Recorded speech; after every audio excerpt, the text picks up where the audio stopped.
Ni majuma mawili yameshuhudiwa ya milindimo ya mashambulizi ya anga kati ya Iran na Israel, hali ambayo inaifanya dunia iwe kama njia panda bila kujua pengine hatima inaweza ikawa ni nini ya mzozo ambao umeshuhudiwa katika siku za hivi karibuni, na maswali yakiwa ni mengi kwamba je, wapi tunapoelekea, licha ya kwamba kuna jitihada mbalimbali zinaonekana zinachukuliwa za kuondokana na mzozo huo, ingawa jitihada zenyewe pia zipo katika hali ya mashaka. Ni nini hatima ya mzozo wa Iran na Israel? Karibu katika mwendelezo wa kipindi cha Chekeche, kwa sababu juma lililopita pia tulianza kuangalia kile ambacho kwa kimejitokeza, na sasa tunaangalia matukio mbalimbali ambayo yanazidi kujitokeza katika mzozo huo. Mimi ni Raymond Nyamwihula nayokaribisha katika matangazo haya, na uchambuzi huu tutaufanya na Comrade Mbwana Aliamtu. Yeye ni mchambuzi wa siasa za kimataifa akiwa anazungumza nasi kutoka Marangu mkoani Kilimanjaro. Mbwana, karibu sana. Asante, nashukuru. Sawa. Na kabla tujaingia kwenye mjadala wenyewe Mbwana, nimfahamishe tu mtazamaji kwamba hivi sasa nchi mbalimbali zinawaambia raia wake waondoke Iran, hususan katika mji wa Tehran ambapo mashambulizi ni mengi. Na katika jitihada hizi tumeshuhudia hata hapa karibuni Wizara ya Mambo ya Nje ya Tanzania na yenyewe ikitangaza utaratibu wa kuorodhesha majina ya watu waliopo kule Tehran na miji mingine ya Iran ili wafanye utaratibu wa kurejea hapa nchini.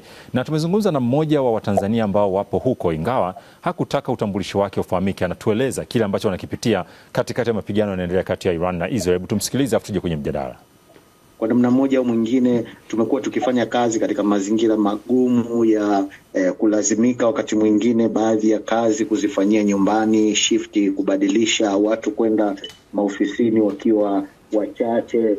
Kwa hiyo kwa namna moja au nyingine hiyo ina athari, iwe ni athari za kimaisha, athari za kikazi na nini, kwa sababu ni swala ni kwamba ni eneo ambalo usalama uko hatarini. Kwa hiyo ni eneo ambalo linakuwa ni hatarishi kimaisha. Kwa hiyo kuna baadhi ya maeneo ambayo kimsingi ndiyo yanayolengwa, au maeneo ambayo pengine Israel baada ya kufanya utafiti na nini, kuna watu maalumu, makamanda ambao inawakusudia, ndio ambao ndio maeneo ambayo yamekuwa yakilengwa zaidi. Kwa hiyo si kila sehemu tu, kwa mfano unaweza ukawa unatembea ukashtukia kwa mfano bomu limedondoka au nini. Na kama nilivyokuambia ni kwamba mataifa haya kwa upande wa teknolojia yamepiga hatua. Kwa hiyo unakuta nyakati za usiku unaweza kukuta kwa mfano ndege ya Israel imeingia inataka kushambulia, unakuta inapambana kwa mfano na yale makombora ambayo ni ya kuzuia mashambulizi. Kwa hiyo unakuta ni makabiliano yanakwenda angani, mpaka wakati mwingine kwa mfano ndege hiyo inatunguliwa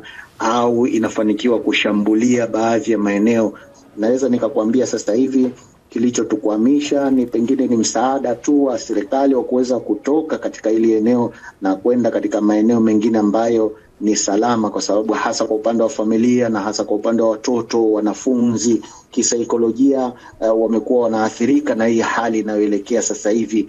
Kwa hiyo tumekuwa na mawasiliano na ubalozi wa Tanzania nchini Abu Dhabi, ambao ndio balozi pia asiye mkaazi ambaye ni balozi wa hapa pia. Kwa hiyo kumekuwa na mawasiliano ya hapa na pale kuhakikisha kwamba kuna juhudi gani ambazo zinafanyika kuweza kuwatoa Watanzania ambao wapo hapa nchini Iran, wakiwemo katika mji wa Tehran hapa nilipo, na katika miji mingine kama Qum ambapo ndio wanafunzi ni wengi zaidi wa Tanzania ukilinganisha na mikoa mingine ya Iran hapa. Na kumekuwa na juhudi za ufuatiliaji kuhakikisha kwamba tunapata msaada huo, na kumekuwa na ahadi za hapa na pale.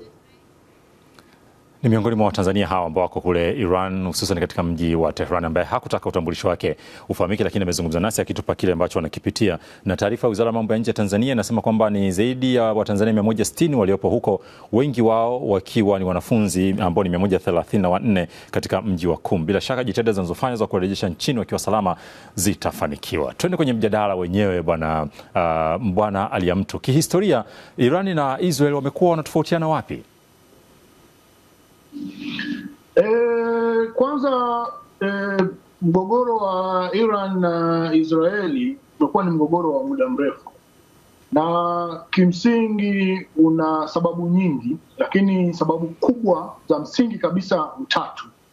Sababu ya kwanza ni sababu ya kihistoria, tunaweza tukaita ni historical perspective, sababu ambayo inatokana na uongozi wa kwanza wa kidini ambao ulifanya mapinduzi mwaka 1979 ukiongozwa na Ayatollah Ruhollah Musavi Khomeini, ambaye aliuangusha utawala wa kifalme wa Mohammad Reza Pahlavi Shah. Toka wakati huo mahusiano ya Iran na Israel yaliingia doa kutokana na sababu kubwa tatu. Katika sababu hiyo ya kwanza ya kihistoria, sababu ya kwanza ni utawala wa Ayatollah Khomeini, Ruhollah Khomeini. Kwanza alivunja mikataba aliyokuwa nayo na nchi ambazo zilikuwa zina mahusiano ya karibu, kwa maana ya Uingereza na mshirika wake mkubwa Marekani. Mkataba wa kwanza ni mkataba ambao ulikuwa unaitwa ni mkataba wa Cardiff Accords uliofungwa mwaka 1925, mkataba ambao uliruhusu kampuni ya Anglo Iran Oil Company kuchimba mafuta na kumiliki hadhi na kuwa na uwezo wa kuwa na hatimiliki ya uchimbaji wa mafuta katika ardhi ya Iran. Mkataba wa pili ni mkataba ulikuwa unaitwa mkataba wa Cohesion Agreement ambao ulifungwa mwaka 1954, mwaka mmoja baada ya mapinduzi yaliyoongozwa na Marekani kumuondoa aliyekuwa waziri mkuu wakati huo Mohammad Mossadegh, mapinduzi yaliyofahamika kwa jina ya Operation Ajax. Kwa hiyo baada ya Operation Ajax kukaingiwa mkataba unaoitwa Cohesion Agreement ambao ulikuwa ni mkataba wa kuilinda kisiasa pamoja na kuisimamia Iran katika mustakabali wa ushawishi wa nchi za Magharibi. Sasa wakati wa mapinduzi ya mwaka 1979 Ruhollah Musavi Khomeini akaiondoa Iran kwenye hiyo mikataba. Lakini jambo la tatu, kupitia shirika la kijasusi la Iran Quds likatangaza kuitamka Israel kuwa ni adui wa kudumu wa Jamhuri ya Kiislamu ya Iran, na kupitia kutangaza huko kukazalisha kukazalisha operation iliyosababishwa na Marekani ya kuja kuokoa mateka 52 baada ya kutekwa na waliojiita wanafunzi wa chuo kikuu cha Tehran mwaka 1980. Wanafunzi wa Tehran waliteka maafisa ubalozi 52 waliokuwa ubalozi wa Marekani na kukaleta hali ya taharuki kubwa baina ya Marekani. Sasa hilo kwa ujumla wake kukazalisha hali ya taharuki na nchi za Ulaya Magharibi na Marekani kuiona Iran kwamba imechukua mwelekeo usio sahihi.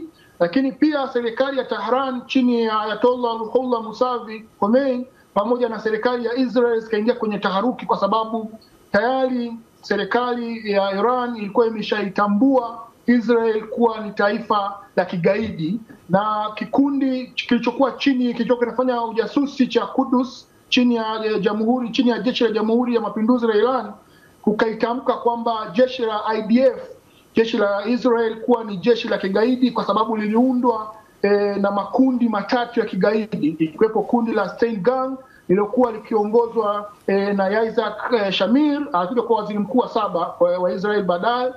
Pia kuna kundi kikiitwa Aigur ilikuwa kiongozwa na Mecham Begin, na kundi la Haganah likiongozwa na Ben Gurion. Kwa hiyo Iran waliliona jeshi la IDF kuwa ni jeshi la kigaidi kwa sababu liliundwa na makundi ya kigaidi yaliyofanya uhalifu mwaka 1948 kwenye kijiji cha Al-Sheba ambacho kiliua zaidi ya Wapalestina 250. Sawa, wengi wao hao wakiwa ni watoto na wanawake. Kwa hiyo hii ni sababu ya kwanza ya kihistoria. Sawa, kihistoria umetupitisha vizuri sana na tumeona hilo. Lakini tukija kwenye mazingira ya sasa, inaonekana Israel pamoja na mshirika wake Marekani wanataja sana swala la nyuklia. Na hapa wengine wanajiuliza, swala la miradi ya nyuklia si la Iran peke yake, hata Israel na nchi nyingine wana miradi kama hiyo. Kwa nini kwa Iran ionekane ni tatizo? Kipi kipo nyuma ya pazia? Kilipo nyuma ya pazia kwamba kwanza ni taifa la, kuna kitu kimoja tunakiita global nuclear tension, ni hali ya taharuki ya kinyuklia duniani ambayo ni moja sababu pia ya mgogoro baina ya nchi ya Israel pamoja na Iran.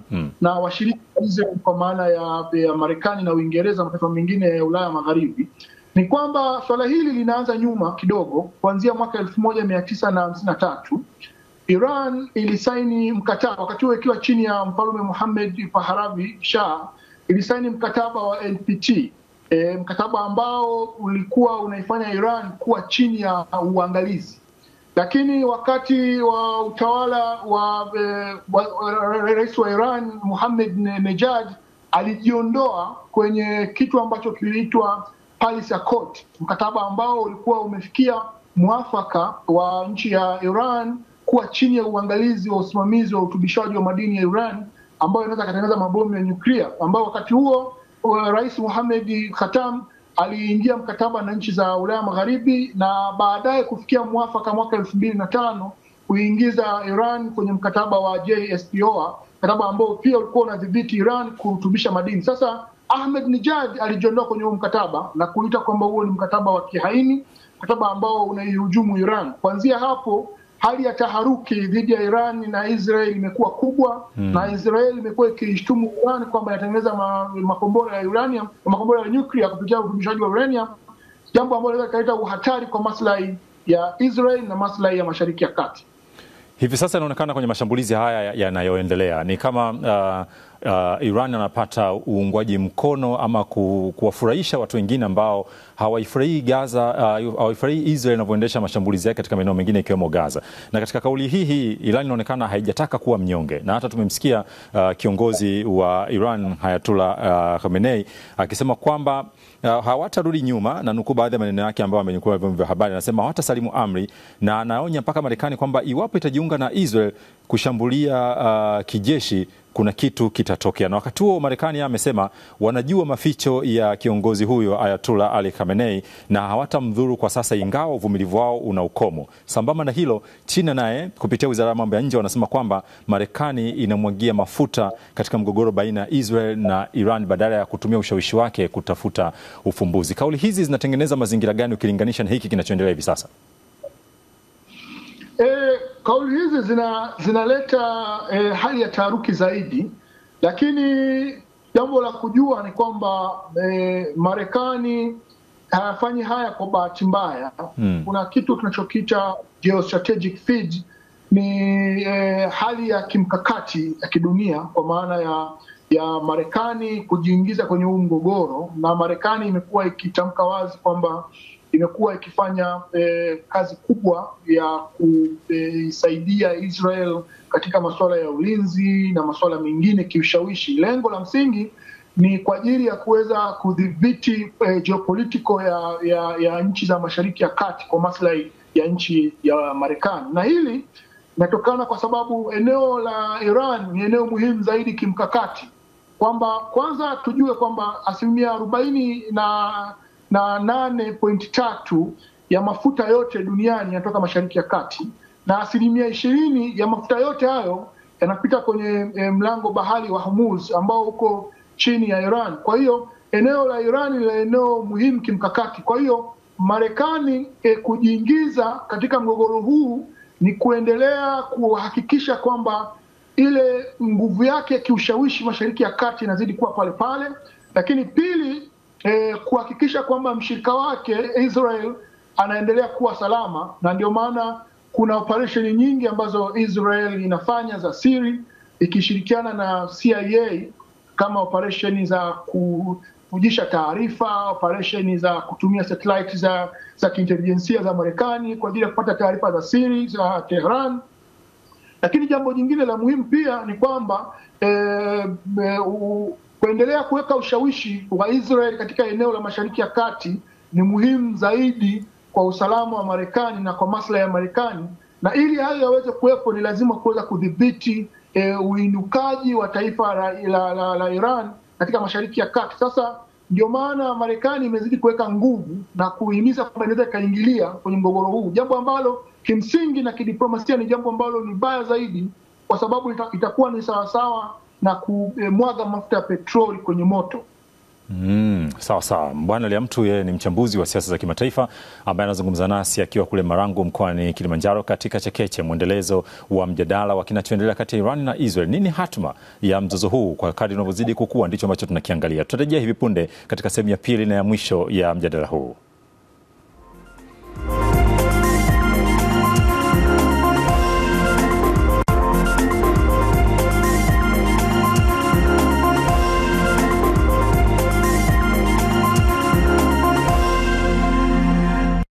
Karibu katika sehemu ya pili na ya mwisho. Kipindi ni Chekeche, uchambuzi wa siasa za kimataifa.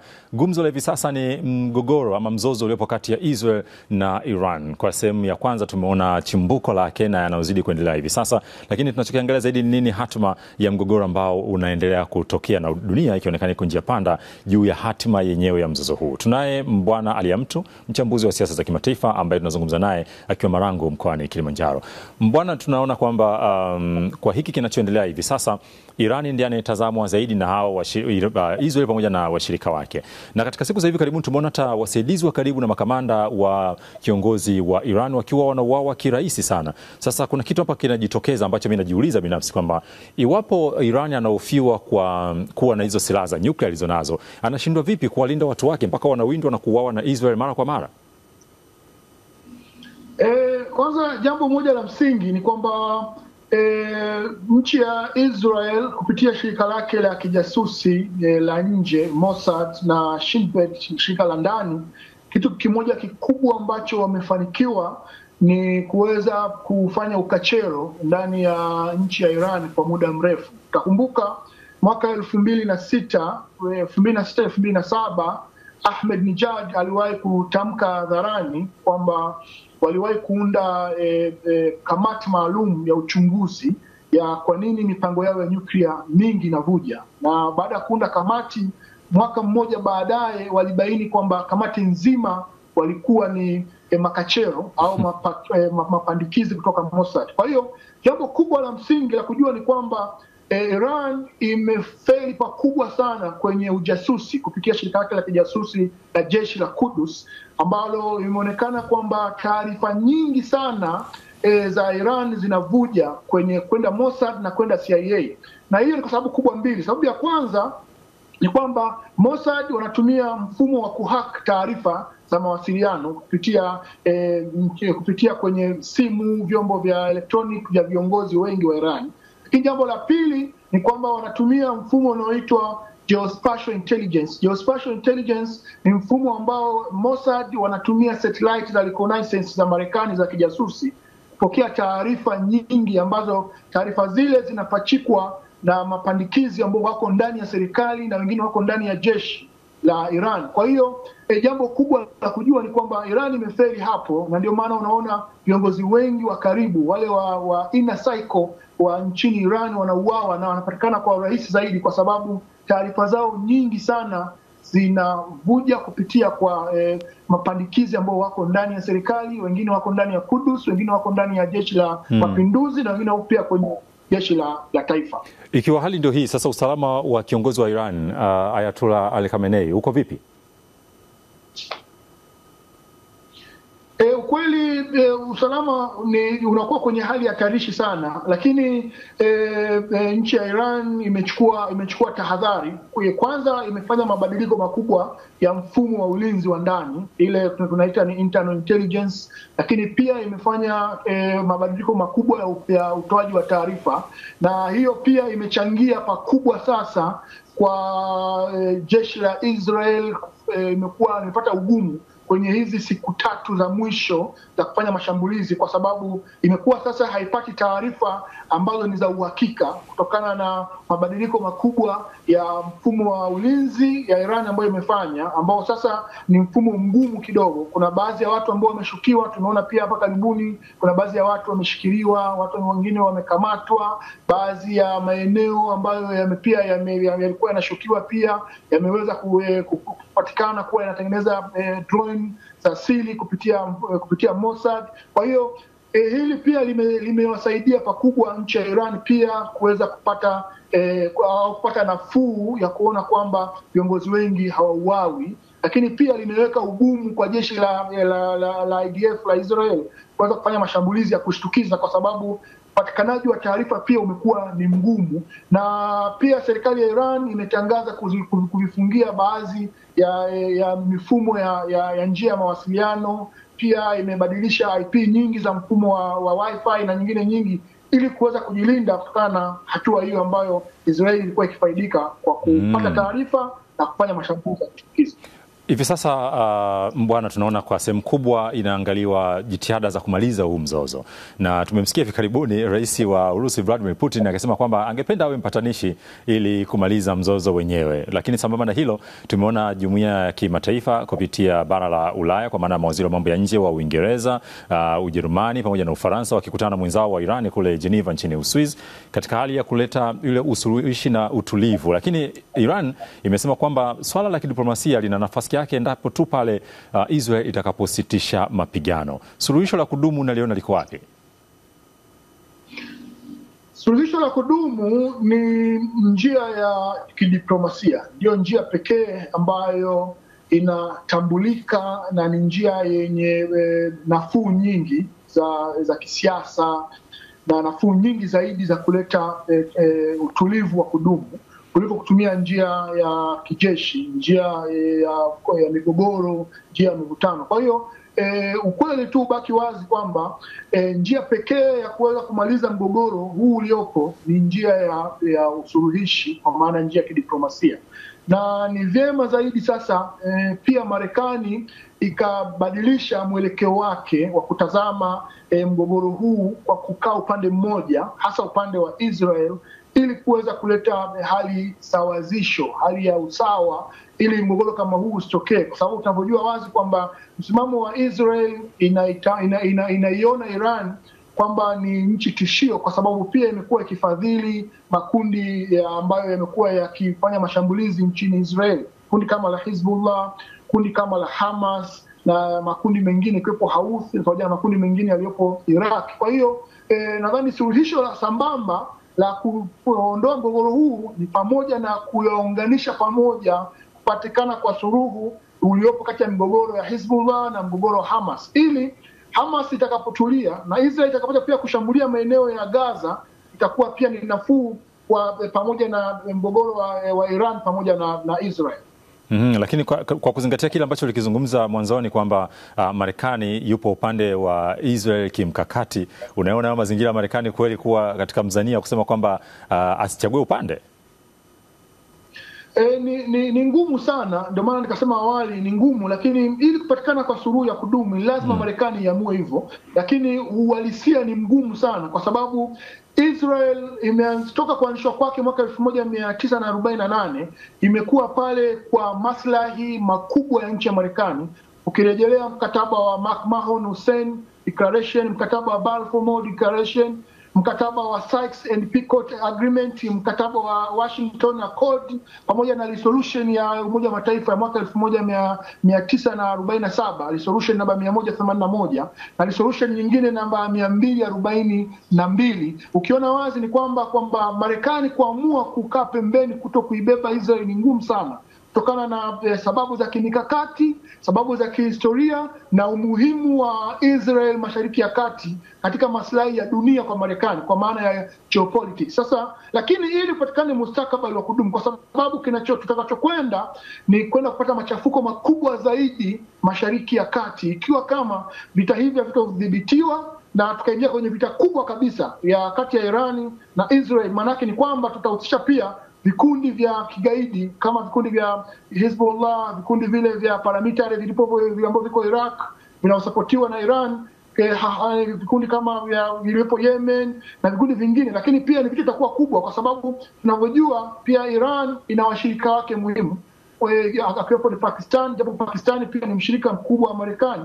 Lakini kwa mujibu wa mkataba wa mwaka 1980 ambayo Pakistan iliingia pamoja na Iran, mkataba ambao uliongeza usimamizi mkubwa wa kijeshi baina ya Iran na Pakistan. Pia unaweza pia ukaifanya Pakistani pia kuingia kwenye mgogoro mkubwa pia wa kijeshi au wa kivita. Lakini pia tukumbuke wazi kwamba Iran ina ushirika mkubwa na Israel, na Russia, na Russia pia imekuwa ikisimamia maeneo mengi yanayotumika na Iran katika utubishaji wa madini ya urani, ikiwepo eneo kubwa kabisa la Fordo nuclear plant. Kwa hiyo hili linaweza likawa ni mgogoro mkubwa ambao utaleta hali ya taharuki kubwa kabisa duniani na kabisa pia kutokea kwa vita ya tatu ya dunia. Bila shaka hatutafika huko. Tuombe Mungu. Asante sana Comrade Mbwana Alyamtu kwa uchambuzi wako kutoka hapo Marangu mkoani Kilimanjaro. Asante sana, nashukuru. Naam, nikushukuru pia mtazamaji ambaye umetufuatilia katika kipindi hiki. Bila shaka mjadala huu utakuwa ni endelevu kwa sababu mgogoro wenyewe inaonekana bado una hatua mbalimbali ili kufikia hicho ambacho mchambuzi wetu anakisema kwamba anatamani kuona sasa mtu kama Marekani anatumia ushawishi wake kwa sehemu kubwa ili kuhakikisha mzozo huu unapata suluhisho lake. Ni kwa namna gani tutafika huko? Endelea kutufuatilia katika vipindi vyetu mbalimbali hapa UTV, ikiwemo uchambuzi wa siasa za kimataifa katika kipindi hiki cha Chekeche. Mimi ni Raymond Nyamwihula. Asante sana kwa kuwa nasi na tukutane wakati mwingine katika mjadala mwingine wa siasa na diplomasia za kimataifa.